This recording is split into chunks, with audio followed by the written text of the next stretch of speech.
Today I'm here with Don Beaudoin, our Agent Development and Support Manager at the Washington Realty ONE Group office. Don, in 2025 you produced $12 million in real estate, you sold over 23 homes, you've grown up in Southwest Washington, grade school, middle school, high school, through college. You are a Southwest Washington native. So, you're leading our office, we've got over 50 agents, you're holding classes, you are doing agent support, you've got vendors coming in, and in spite of that, you're selling over 20 houses a year for $12 million. How do you do all of that? I try to be organized, and I try to help support others to see the organization helps them. So I can imagine why you sell houses. It's very lucrative. The first time you get into real estate, you sell a home and go, holy smokes. I can make this money, yeah. I'm hooked. I'm going to do this again. Yeah. What is it about coaching and helping other agents that inspires you? And what do you get out of that? I think because I was a single mom on food stamps, I had just come from kind of the contracting world, and that wasn't very lucrative at that point because the housing market was kind of crazy from 2008 when I started in 2013. There were great mentors that helped me. I knew nothing. I had never even bought a house before. So seeing that and the way that I felt and that they were willing to give and really didn't get anything back. I mean, there was a little bit of money that was transferred to hands, for that. But their belief in me and showing me what was possible, especially since I had no foundation of selling houses at all, I want to give that to somebody else. And I think that most people, if they just see the potential, they can do this job. So specifically, most agents won't understand that when we talk about mentorship and what it means or what it looks like.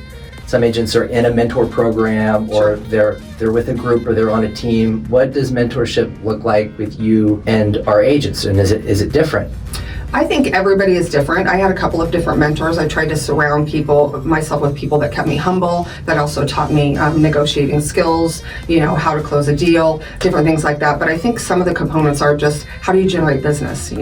I came from a world where people came in and they shopped. I was at Nordstrom, Macy's, all of that. And people came in because they wanted something. Well, obviously when you get into the business of selling homes, how do you generate that business? So teaching young agents how to think beyond just mom, dad, and different people to what their sphere is and how they can cultivate business is actually kind of cool to see. There's so many different tools that they can use to generate business, but kind of seeing them grow and find the tool that they pick up that works for them is kind of exciting for me because it's not the same for everybody.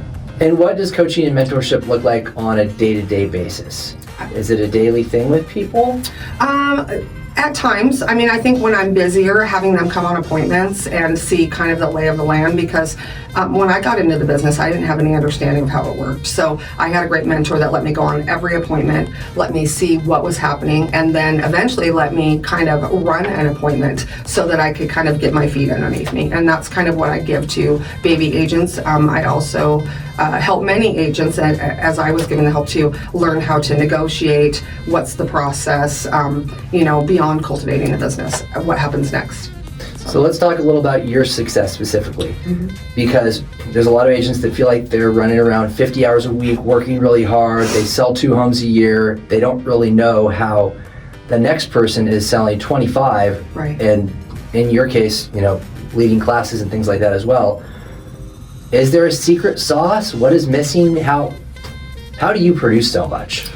Well, I think I learned really early on, just with foundations of being in sales, that it's basically understanding what the client wants, and then really coming from contribution. I always, in any kind of business that I've done, it's about, I want to say making the client happy, but it's more than that. It's literally like leaving a legacy of how they felt through the process, support-wise, clear to the end and after.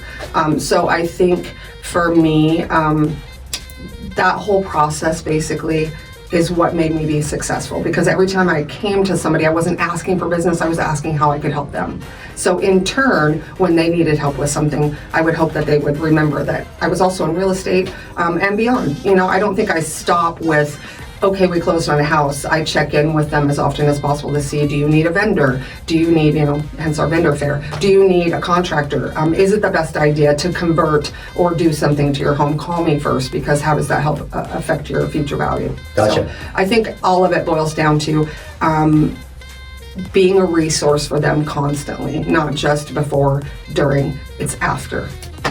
What are a couple things, if you're working with buyers, what are maybe 2 things that the buyers need to do? They talk to you, they say, hey Don, I'm interested in buying a home. What do you have them do first? get pre-approved.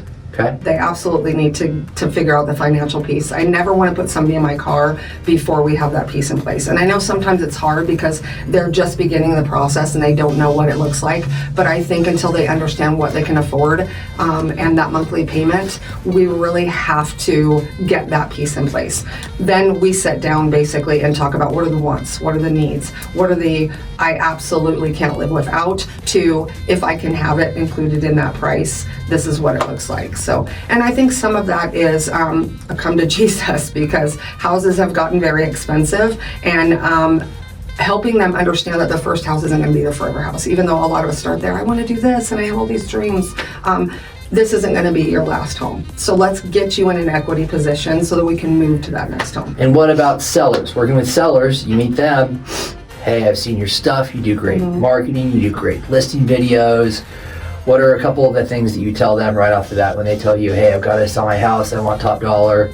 What would you recommend the first steps that they are take? Some of those conversations are hard because it's really about depersonalizing, decluttering.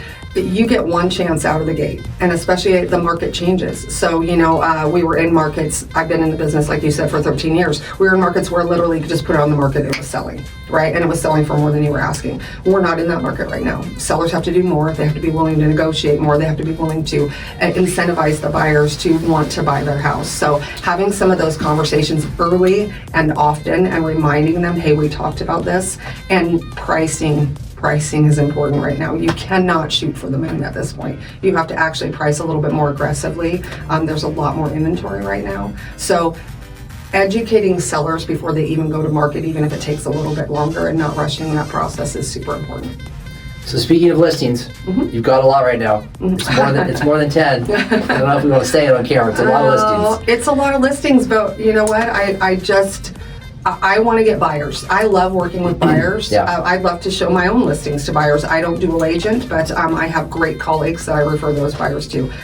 Signs and yards are great. They bring business. But I really want my sellers to understand we need to revisit often. We need to look at statistics. We need to look at view counts. We need to look at things that have gone pending and why since you've been on market. So great. It's great to have 15 signs in the yard, but what are we doing to bring the buyers to those listings and also help buyers with other listings? Great. Listings. So you got a pile of listings right now. I imagine a lot of that comes from branding, and a lot of branding you've been doing in marketing, getting yourself out there. I see you on Facebook. I see you on Instagram. I see you on YouTube.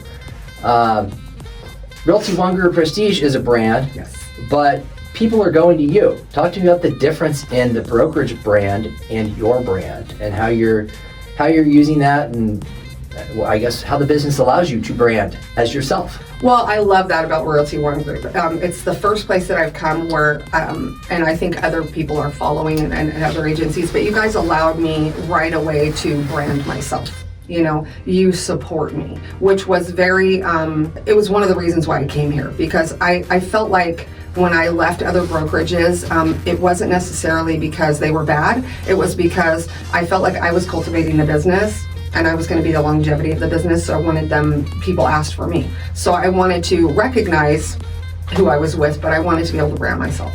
So like having half of my face on the sign and stuff, it's very recognizable. Funny story, I did the grocery carts. I've done them for 10 years. And I didn't do it because I felt like it would necessarily bring me business. I did it for branding, like you talked about. But you're still on grocery carts, aren't you? Yes, I am in Washougal, and it brought me a $1.5 million listing finally. So paid for all those years. Yeah, but the gentleman actually private messaged me on Instagram. So he said he saw me on the carts, and then he said, "Hey, honey, take a picture of that. Let's check her out." So he went to all my social media, and I had just kind of revved up. And videos are fun. It doesn't necessarily, what I wanted to do in my videos was just kind of have people get to know me. Yeah. I'm not just an agent, and photos and videos are pretty, houses are interesting, but I wanted to give a little bit of insight into who I am, because I'm funny, I'm fun, and I'm serious, when it comes to your assets. So, but he actually contacted me, and he had done a lot of investigation into my social media, and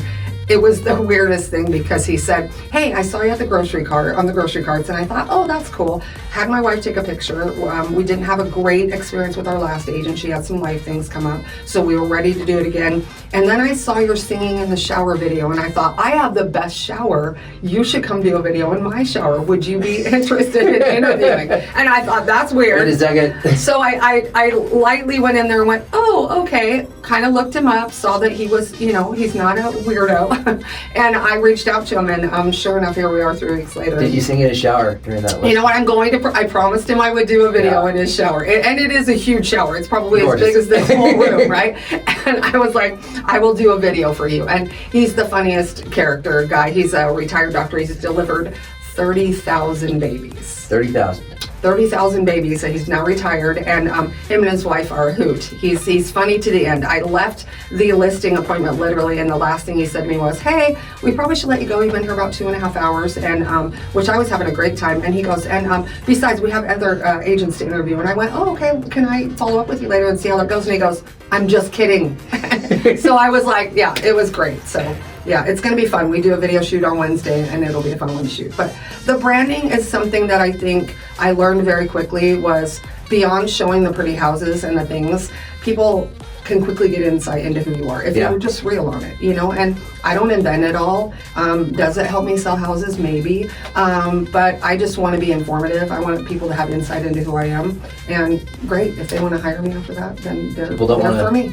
Purchase homes from machines. They want a real... Right. I think seeing that I live on a farm and I have goats and, all those things, and I'm living in a manufacturer while building a house, I'm a real person. Gives you some context. Yeah, exactly. All right, so if an agent watching this right now feels stuck in their business, what would you tell them?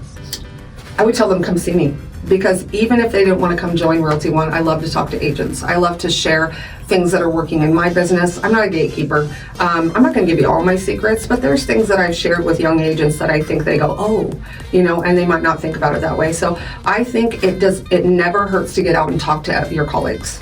And most of us are willing to share. So I would probably tell them, find somebody that you've done good business with, talk with them, and see what's working for them. If that person doesn't want to share, come talk to me, or find another agent that you had a really good transaction with, because normally those agents, we all want to help each other. I think in our business, I don't think there's any secret sauce other than who you are. Yeah. And I only want to work with clients that want to work with me. So maybe helping you find out who you are and what your gifts are, and encouraging you to just be yourself would be what I would say to them.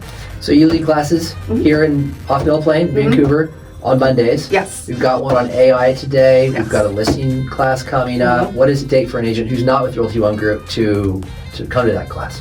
Oh, nothing. Just get a hold of me. I think you can call me, Don, anybody here. We always want outsiders to come to our class. I think it's a great opportunity for you to maybe see our culture. Also get in front of some of the colleagues, because we're always talking to each other on the phone. Yeah. We're hard to ever meet in person. And I'll be honest, when I first got into business, I'm like, why am I spending time with agents? I think that was a wrong way of thinking, because I think I have people that I talk to daily that they say I help them be better. I have agents that I talk to that help me be better. Yeah. So I would say reach out to us, come to a Monday. It's always at noon. We would love to have you. Newbies in the door, whether you've been in the business 5 minutes or 15 years, come see us. I think it's a great way to get more education for your business, period. And we're open door. So I consistently hear and tell people too, no two deals are the same. no. And similarly, agent strategies and how they're acting in the market and what they're doing in tactics. Every time I, do a transaction, I learn a little bit from the agent on the other side and go, oh, I should do that. That's pretty smart. That's pretty sharp. I'm going to take that tool for my own. This is the funnest business because, like you said, no transaction is the same. Yeah. And because I have so many colleagues that trust me, will do a lot of talking about a transaction. And inadvertently, like you said, I get tools from them and I'm like, oh my gosh, I've never experienced that before. The cool thing about this is every transaction is different. So it's like kind of cool to hone your skills I always tell the agents it's like a tool belt, right? My first year I did 36 deals. that was a lot of learning, you know, in a bastion that I had never been in before.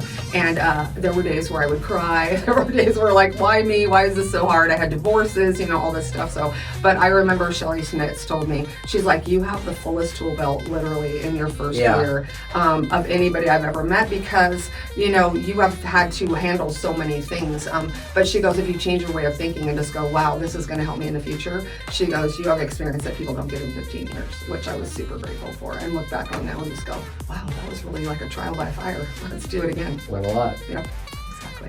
Who should reach out to you and who shouldn't? Any and all, to be honest.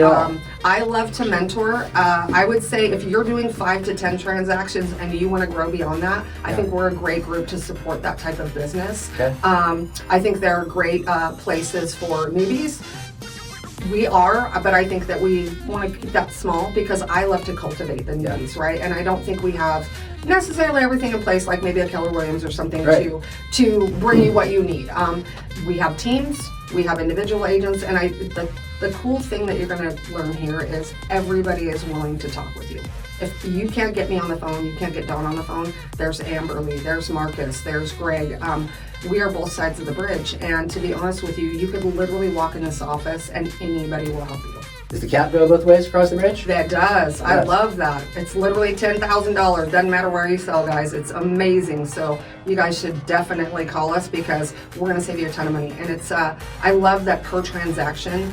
For me as a mom, when I found this model, it was very important because I had 2 going to college, and I was like, holy cow, it's killing me, right? And when I heard how nominal the fees were per transaction, not necessarily, I wasn't worrying about the cap. It was, how much am I being gutted per transaction? Yeah. I need money on the daily so that I don't have to worry about selling the next house necessarily. And what that did for my business was it allowed me to relax and go get more business. So you went there first. I wasn't going to. Math. We'll talk money. We'll talk math. Okay. You might not know this, but you have a gross commission number that comes into the brokerage. Mm-hmm. Do you know what percentage of that gross commission you kept for yourself last year? I don't. I did the math. You did the math? Over 93%. I kept 93% of my money? Yeah, so that's...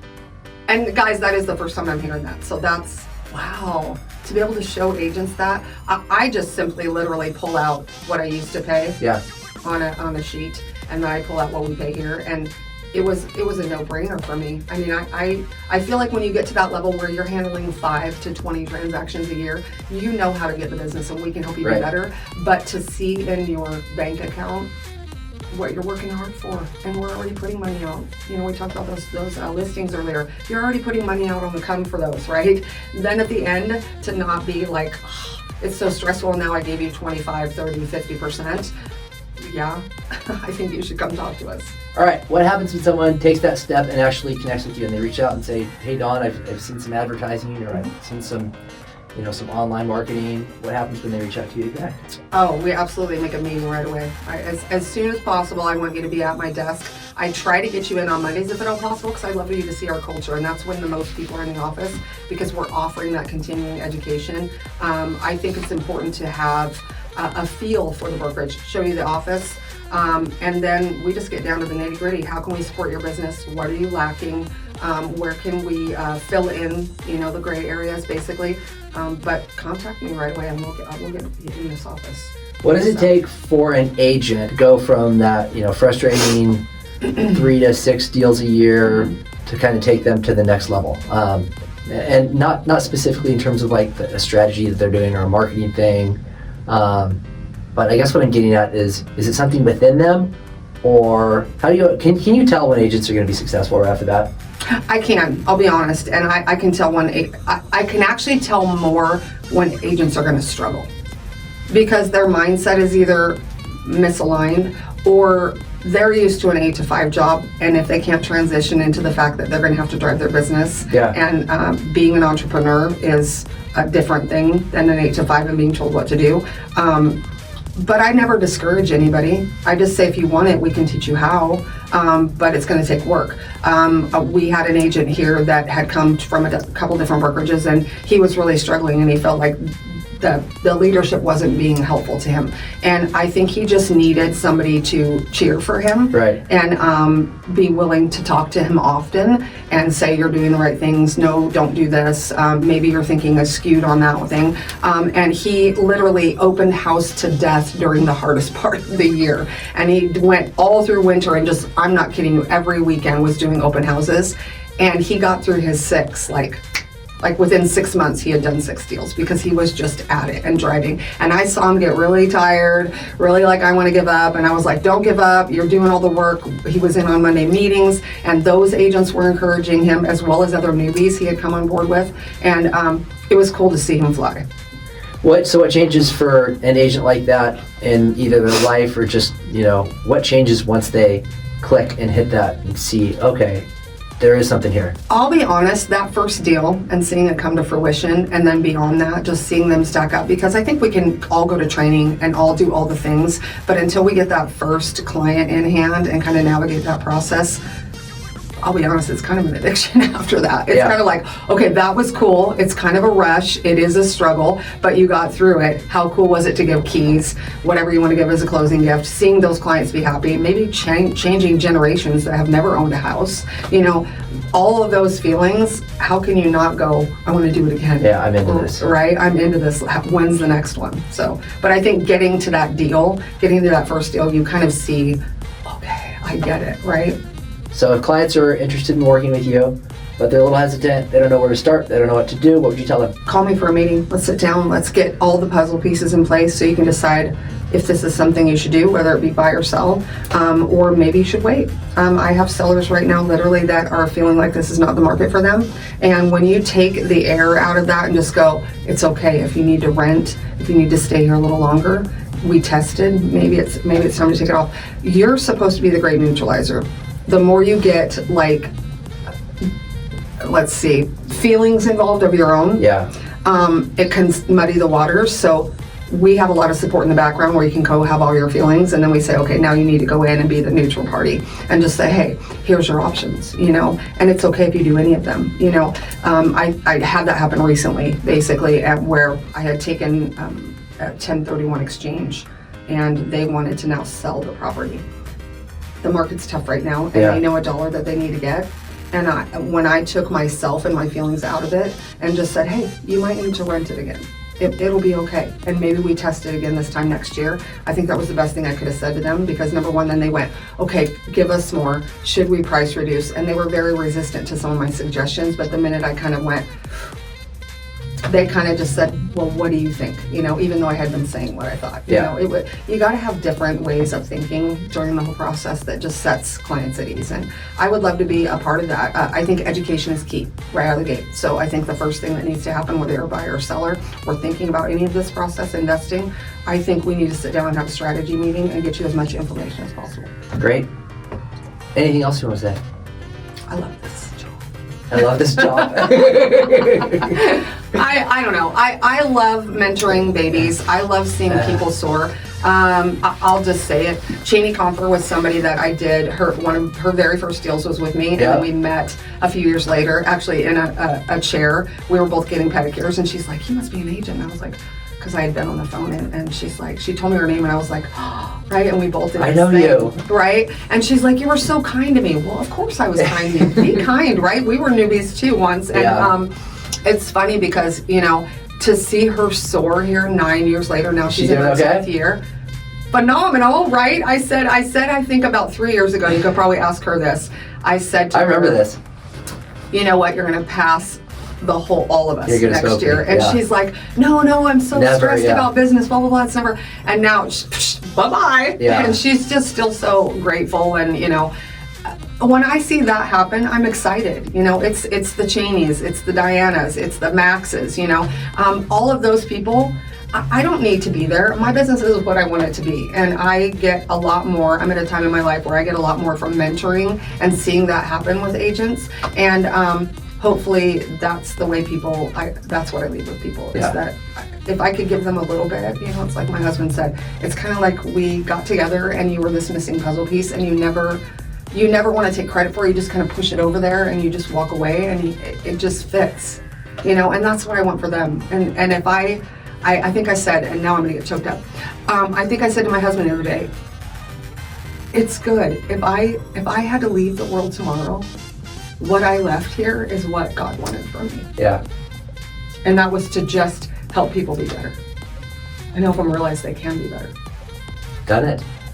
You continue to do it day in, day out. So some of those relationships with Janie, 3, 4, 5 years ago until all the way up until through today. So well, you guys trusted me and gave me the opportunity, so I Yeah. appreciate it. you're killing it. So let's do some more. Let's do some more. Real estate's different for everyone. Like some people, they need to sell 30 houses a year. Other people want to sell 10, want to sell 5, and they've got other things going on in their life. And so that's one of the coolest things about the industry is it can fit into your life where you need it to, and everyone isn't. Well, and it changed my life. I was that mama on welfare, literally, Yeah. Because I had to be, and I was struggling, sometimes not eating myself. And, I just had 3 young children that were thriving even through divorce, and then because they were making those decisions, I had to show them, okay, I'm here to support you. So there was no plan B for me. When I took the test, guys, I failed it 4 times. Nice. Okay, and I passed it on my birthday. That could have been the best or worst, You right? need to show those results to Yeah, buyers and and sellers. it doesn't matter, right? Yeah. Like it's just like life was lifing, and this significantly changed my life. Yeah. I mean, to go from 0 to 60, in my first 3 years, and have the opportunity to literally, I think I did 36, then 48, then 63. I mean, and not knowing, I didn't know anything, guys. I never bought a house. And to have my life change that way and surround myself with people that kept me humble, because it could be different. I sold 63, but I've never sold 63 since then. Yeah. So, Don't 20s want to. are like my sweet spot, right? And how grateful am I to have had great mentors, great people along the way that believed in me, supported me. My background helps me. Contracting definitely was a gift to this Yeah. business, and then being in sales before that. I'm a great negotiator. I will work hard for both parties. I will work hard for my buyers and sellers. But I think things people miss is colleagues are your friends. You want to work very intimately with them and try to keep that a neutral playing field. Because in the background, so many things that the buyers and sellers don't see is we're working really hard to overcome objections that sometimes you don't even hear about. And we're coming up with a plan or a solution, and that's exciting for me. When you have that colleague on the other side, whether it be you or somebody else, that just works really well with you. Come over here, we'll save you lots of money. The job's hard enough as it is. I feel like when I work with a great agent on the other side, you're like, I try "Thank to you." thank them so much because the job is very difficult, getting buyers and sellers to the finish line. So when you have someone who communicates and is transparent on the other end, it's a breath of fresh air because Right? it's difficult even with a great agent on the other side. I always tell all of our agents, it's one of the first things I tell them when we're mentoring, play nice in the sandbox. Yeah. Because here's the deal. Even if that transaction's hard, you're going to work with that colleague again. You will. Number 1 and number 2, when you get in, maybe multiple offer situation, they're going to remember that you brought it well qualified, you played Yeah. nice, you worked hard to get the deal done, and they're going to be able to bring that to their client. So play nice with your colleagues, Yep. even when they're bugging the crap out of you. It's a smaller world than we think. Kentucky's very small. Yeah, so. Call Dawn Beaudoin, reach out. She'd love to chat with you. Call Love to. myself, Don Yes. Courtney. I would love to speak with you. Absolutely. I don't know. That's it, I think. Okay. Give me a hug, boss. Good work. Thank you.